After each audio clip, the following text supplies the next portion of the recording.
இயேசு கிறிஸ்துவுடைய அந்த பணி வாழ்வு என்பது அவ்வளவு விரைவான ஒரு வாழ்வு, ரொம்ப ஃபாஸ்ட். உடனே உடனே உடனே மார்க் நற்செய்தியில் வாசித்தோம்னா இம்மீடியட்லின்னு இருக்கும். அப்படின்னா எவ்வளவு விரைவாக விரைந்து சென்று பணியை ஆற்ற முடியுமோ அவ்வளவு விரைவாக விரைந்து சென்று பணியை ஆற்றக்கூடிய ஒரு பணி அவருடைய பணி வாழ்வு. காலம் குறுகியது, அதனால் எவ்வளவு விரைவாக செயலாற்ற வேண்டுமோ அவ்வளவு விரைவாக செயலாற்றுகிறவர் ஆண்டவர். அதுதான் மார்க் நற்செய்தியில் நமக்கு சொல்லப்படுகிற பெரிய செய்தி. இப்படி வேக வேக வேகமாக ஆண்டவர் ஓடிக்கொண்டே இருக்கிறார். யார் யாரெல்லாம் குணம் பெற வேண்டுமோ அவர்களுக்கெல்லாம் குணமளிக்கிறார். யார் யாரெல்லாம் சோர்ந்து போயிருக்கிறார்களோ தளர்ந்து போயிருக்கிறார்களோ அவர்களுக்கெல்லாம் உற்சாகம் வழங்க வேண்டும் என்பதற்காக ஓடிக்கொண்டே இருக்கின்ற காட்சி. இன்றைய நற்செய்தி ஒரு அற்புதமான காட்சி. அந்த வேக வேக வேகமா பணியை செய்துட்டு இருக்கிற போது அந்த இடத்துல ஒரு பெரிய கூட்டத்தை பார்க்கிறாரு. கூட்டத்தை பார்த்த உடனே அவர் ஆயனில்லாத ஆடுகளை போல நிற்கின்ற அந்த கூட்டத்தை பார்த்து பரிவு கொண்டார் என்று சொல்லப்பட்டிருக்கிறது.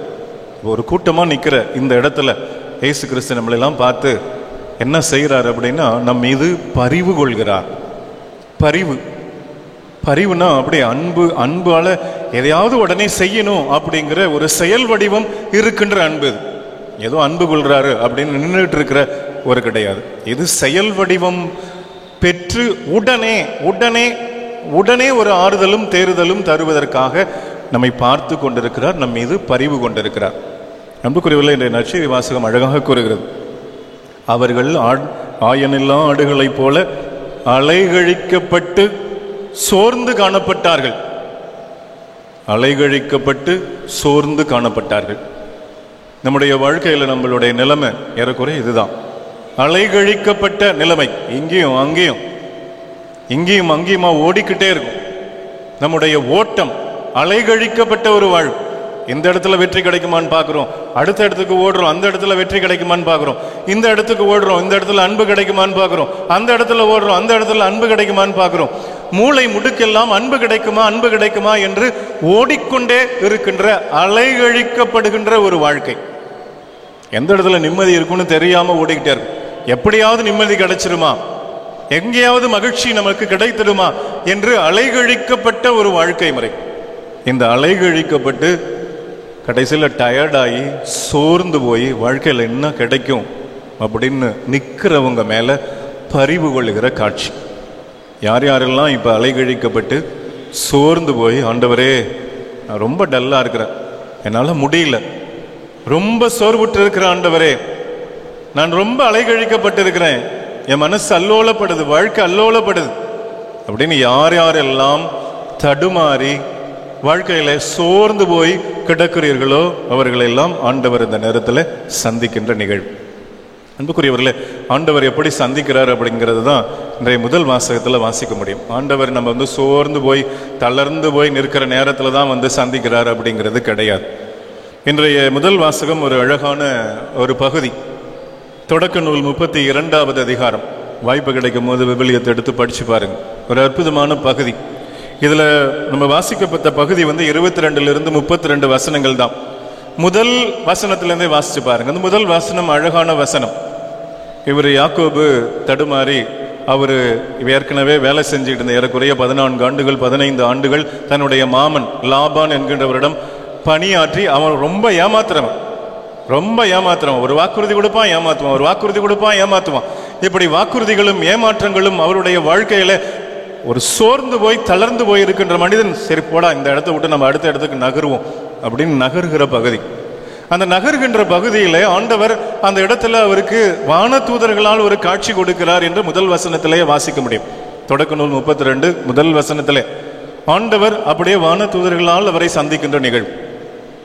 இது இறை வல்லுநர்கள்லாம் சொல்லும் பொழுது சொல்லுவாங்க, இந்த பகுதியை பார்த்து, அன்னைக்குதான் யாக்கோபுக்கு கண்ணு தெரிஞ்சது. ஆண்டவருடைய அந்த அற்புதமான படை எப்பொழுதுமே ஆண்டவருடைய அற்புதமான படை எப்பொழுதுமே யாக்கோபை சூழ்ந்திருந்தது. ஆனா அந்த யாக்கோபால அந்த அற்புதமான வானதூதர்களை பார்க்க முடியாமல் இருந்தது. அன்றுதான் அவன் பார்த்தான்.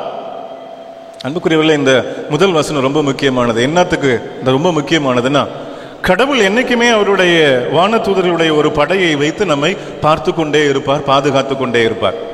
இன்றைய வாசகங்களில் சொல்லப்படுகின்ற ஒரு முக்கியமான செய்தி என்னன்னா, இப்படி பரிவு கொள்கின்ற இறைவன் மண்ணகத்திலே இருக்கின்ற அவருடைய படையை கொண்டு முதலிலே நம்மை பாதுகாப்பார். மண்ணகத்தில் அவருக்கு உரியவர்கள் இருக்கிறார்கள், அவருக்காகவே செயல்படுகிறவர்கள் இருக்கிறார்கள். அவர்களை வைத்து முதலிலே உங்களை பாதுகாப்பார். முடியாமல் போனால் இந்த மண்ணகத்தில் அவருடைய படையில் இருக்கிறவங்களோட அவர்களுடைய ஆற்றலால் முடியாமல் போனால் விண்ணகத்திலே இருக்கின்ற அவருடைய படையால் உங்களை பாதுகாப்பார். அதான் அந்த முதல் வசனத்தோட ஒரு அற்புதமான செய்தி. அப்ப சோர்ந்து போய் தளர்ந்து போய் ரொம்ப வலியிலையும் வேதனையிலும் இருக்கிறோமா, நமக்கு சொல்லப்படுகின்ற செய்தி, மண்ணகத்திலே ஆண்டவர் அவருடைய படையை உங்களுக்காக வைத்திருக்கிறார். அது தோற்று போனால் முடியாமல் போனால் விண்ணகப்படை உங்களுக்காக வந்து இறங்கும். இதுக்கு மேல ஒரு அற்புதமான செய்தியை சொல்லவே முடியாது. அதுதான் இன்றைய முதல் வாசகத்தில் நடக்குது. விண்ணகத்திலிருந்து ஆண்டவரே வந்து அந்த யாக்கோபை ஆட்கொள்கின்ற நிகழ்வு. யாக்கோபுன்னா என்ன அர்த்தம்னு உங்களுக்கு தெரியும். யாக்கோபுனா எத்தன் அப்படிங்கிறது அர்த்தம், ஏமாற்றுபவன் அப்படிங்கிறது பொருள். தன்னுடைய சகோதரனை ஏமாற்றி அவனுடைய பிறப்புரிமையை பறித்தவன், அவனுடைய உரிமைகளை, அவனுடைய சொத்து எல்லாவற்றையும் பறித்து கொண்டவன், ஏமாற்றுக்காரன். சில நேரங்களில் இந்த நம்ம ரொம்ப புத்திசாலின்னு நினைச்சுக்கிட்டு செயல்படுவோமே, அதற்கு ஒரு அழகான உதாரணம் தான் இந்த யாக்கோபு. ரொம்ப புத்திசாலியா செயல்படுவோம். இந்த உலகத்தை எப்படி ஆள்வது என்பதிலே ரொம்ப குறிப்பாக இருப்பான். இப்ப வந்துகிட்டே இருக்கும்பொழுது அவனுக்கு செய்தி கிடைக்குது, இந்த பகுதிக்கு முன்னாடிய பகுதி, தன்னுடைய சகோதரன் தன்னை எதிர்கொண்டு வருகிறான் என்று. அப்ப எதிர்கொண்டு வருகிறான் என்று கேள்விப்பட்ட உடனே அவன் பயந்துட்டு என்ன செய்யறான்னா, தன்னுடைய இருக்கிற ஆடு மாடு தன்னுடைய குடும்பம் எல்லாத்தையும் ரெண்டா பிரிச்சு நீ இந்த பக்கம் போ, இந்த பக்கம் போ, யாராவது ஒருத்தவங்களாவது தப்பி பிழைக்கட்டும் அப்படின்னு போறான். ஆனா அதுக்கு முன்னாடி தான் ஆண்டவர் அவனுக்கு காட்சி கொடுத்தார். காட்சி கொடுத்து அவனுக்கு சொன்னப்பட்ட செய்தியே இதுதான், இந்த மண்ணுலகில் என்னுடைய படை உன்னை காக்காமல் போனால் விண்ணுலக படை காக்கும் என்று சொல்லப்பட்ட செய்தி. அதை ஏற்றுக்கொள்ள முடியல. உடனே அவனுடைய மூளையை பயன்படுத்தி ரெண்டா பிரிக்கிறான். நீ இந்த பக்கம் போ, நீ இந்த பக்கம் போ, யாராவது தப்பி பிழைக்கலாம். அப்புறம் சகோதரன் எதுக்கு வரானோடனே ஒவ்வொரு ஆட்டு மேய்ப்பன் ஆட்டை ஒரு காணிக்கையா கொடுக்குறான், மாட்டை காணிக்கையா கொடுக்குறான், அந்த ஒட்டகத்தை காணிக்கையா கொடுக்குறான், மனிதர்களை ஒரு வரிசையாக நிற்க வைக்கிறான். நீ கொஞ்சம் தூரத்தில் நில், நீ கொஞ்சம் தூரத்தில் நில், நீ கொஞ்சம் தூரத்தில் நில்.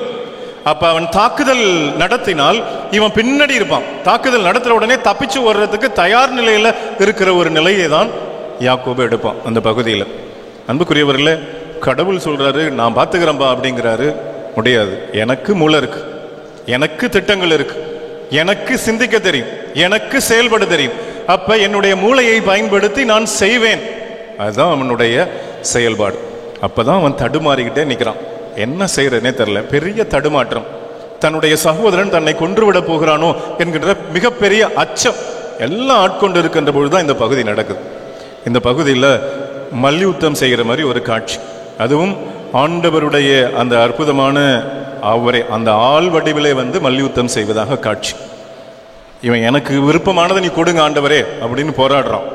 அவரு சொல்றாரு எனக்கு விருப்பமானதை நீ வாங்கிட்டு போ அப்படின்னு சொல்றார். ரெண்டு பேருக்கும் சண்டை நடக்குது. சண்டையில ரொம்ப முக்கியமானது இதுதான், ஆண்டவரே எனக்கு விருப்பமானதை நீங்க கொடுங்க அப்படின்னு யாக்கோபு கேட்கிறான். கடவுள் சொல்றாரு எனக்கு விருப்பமானதை நான் உனக்கு கொடுக்குறேன், நீ வாங்கிட்டு போன்னு. மல்யுத்தம் நடக்குது. இரவு முழுக்க நடக்குது. அப்ப இரவு அப்படின்னா என்ன அர்த்தம்னா, ஒரு போராடுகின்ற நேரம். அது அந்த போராடுகிற நேரம், இருள் சூழ்ந்திருக்கின்ற நேரம், இருளின் ஆட்சி நிறைந்திருக்கிற நேரம். அந்த இடத்துல ஒரு பெரிய போராட்டம் நடக்குது. ஆண்டவர் அவனுக்கு ஆசி வழங்க வேண்டும் என்று போராடுகிறான். அவன் சொல்றான், ஆண்டவரே நீ என்னை ஆசீர்வதித்தால் வழிய நான் உன்னை விட மாட்டேன். இன்றைய பகுதியில் ரொம்ப சிறப்பான ஒரு இறை சொற்றோடு இருக்குது. ஆண்டவரே நீர் என்னை ஆசீர்வதித்தால் வழிய நான் உன்னை விட மாட்டேன். ஆண்டவரும் ஆசி வழங்குறார். என்ன ஆசி அப்படிங்கிறது தான் ரொம்ப முக்கியமான ஆசி. அன்புக்குரியவர்களே சொல்றாரு, நீ இனிமேல் யாக்கோபு கிடையாது, இஸ்ரேல். யாக்கோபு கிடையாது அப்படின்னா இனிமேட்டு நீ ஏமாத்துறவன் கிடையாது, உன்னுடைய மூளையை பயன்படுத்துறவன் கிடையாது. நீ பாட்டில் ஒரு திட்டம் தீட்டுவ, அந்த திட்டத்தின்படி ஆண்டவர் செயல்படுவார், இல்லை உலகமே எனக்கு சாதகமாக செயல்படும் என்கின்ற யாக்கோபு கிடையாது, எத்தன் கிடையாது, ஏமாற்றுபவன் கிடையாது. இஸ்ரேல். இஸ்ரேல் என்றால் கடவுள் ஆட்கொள்ளப்பட்டவன் அப்படிங்கிறது பொருள். அப்ப கடவுள் உன்னுடைய முழு வாழ்க்கையும் அவருடைய கண்ட்ரோல்ல வச்சிருப்பார். இதுதான் ஆசீர்வாதம். அப்ப ஆசீர்வாதத்தை பாருங்க, நீ நினைக்கிற மாதிரி நடக்கிற ஆசீர்வாதத்தை நான் கொடுக்க போறதில்லை.